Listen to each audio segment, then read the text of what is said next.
Semangat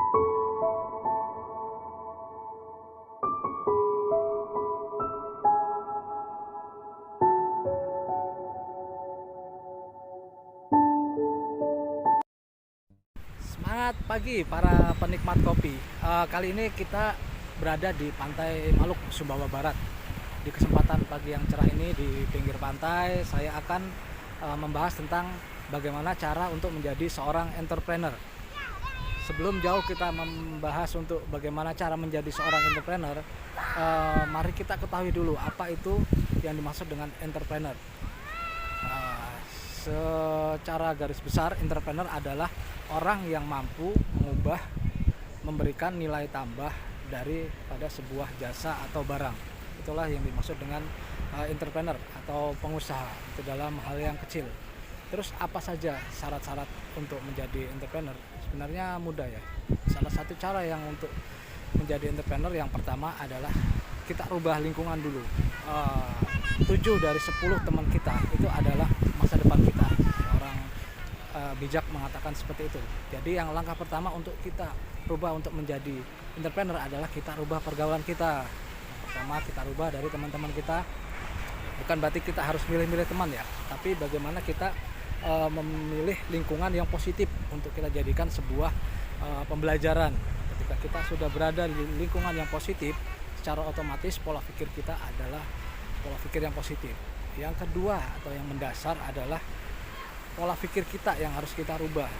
Pola pikir kita itu dalam artian bagaimana usaha itu bukan hanya berorientasi pada keuntungan, namun usaha yang baik adalah berorientasi pada sebuah manfaat. Bagaimana kita bisa mendeliver manfaat kepada orang lain. Jadi bukan hanya tentang beli barang sekian, dijual untung sekian, bukan itu. Itu hanya sebuah dari bonus daripada usaha.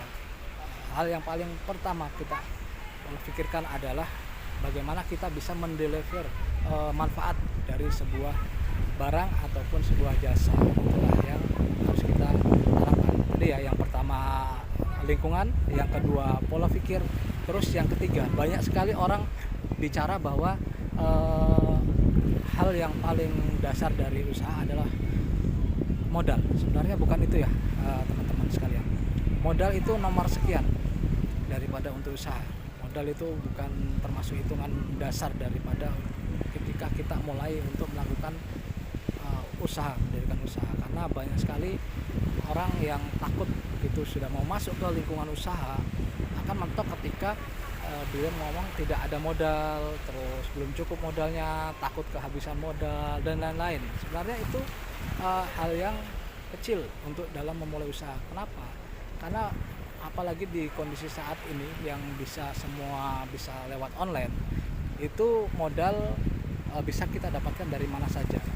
Yang paling pertama tadi kita harus tahu, melihat untuk melihat peluang apa yang ada di sekitar kita, peluang apa yang ada di lingkungan kita, apa yang bisa kita berikan nilai tambah dari sebuah barang atau jasa yang kita deliver tadi. Nah, di situ kita akan bisa mendapat keuntungan atau bisa mendapat nilai lebih daripada apa yang kita jual tadi.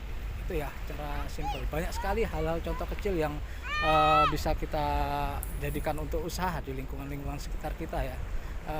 Contoh yang sekarang udah menjamur, dulu itu masih belum ada, adalah sampah. Ketika masyarakat disibukkan dengan pembuangan sampah yang sangat susah, effortnya juga besar, akhirnya mengumpulkan dari satu rumah ke rumah 20.000, 50.000 satu rumah, akhirnya satu RT, satu kelurahan bisa untuk mendapat sebuah usaha hanya dengan mengambil sebuah sampah. Yang dulunya pekerjaan mengambil sampah adalah pekerjaan yang dianggap kecil, sekarang banyak pebisnis besar sudah masuk ke lingkungan ke situ.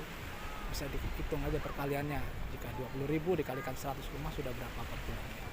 Itu salah satu contoh kecil.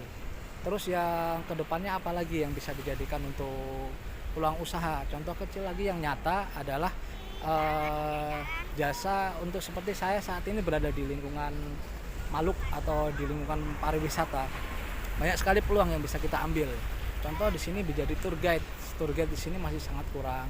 Contoh kita di sini banyak sekali turis-turis dari mancanegara Dengan kita poles sedikit bahasa Inggris, kita bisa menjadi tour guide untuk ngantar-ngantar bule-bule untuk keliling di lingkungan sekitar. Itu yang tanpa modal, contohnya modal.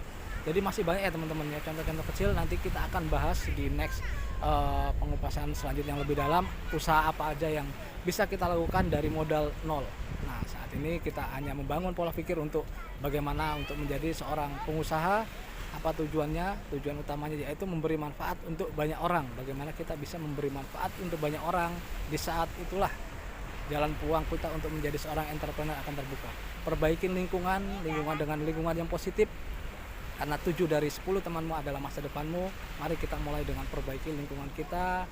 Bukan berarti kita milih-milih teman, tapi bagaimana kita bisa membangun lingkungan yang positif, memilih lingkungan positif, nanti kita lagi tularkan lagi ke lingkungan yang positif berikutnya, supaya kita makin banyak bisa membangun komunitas entrepreneur di daerah kita masing-masing dan membangun bangsa secara besarnya. Itu aja teman-teman di kesempatan pagi ini yang bisa kita share. Semoga bisa kita ambil manfaatnya. Mari bersama-sama kita semangat untuk membangun entrepreneur di Indonesia, untuk mengangkat kemiskinan di Indonesia, lebih lingkup kecilnya lagi, bagaimana kita bisa menjadikan tetangga, lingkungan sekitar kita bisa terangkat dari kemiskinan. Terima kasih. Assalamualaikum warahmatullahi wabarakatuh. Semangat pagi, salam secangkir kopi.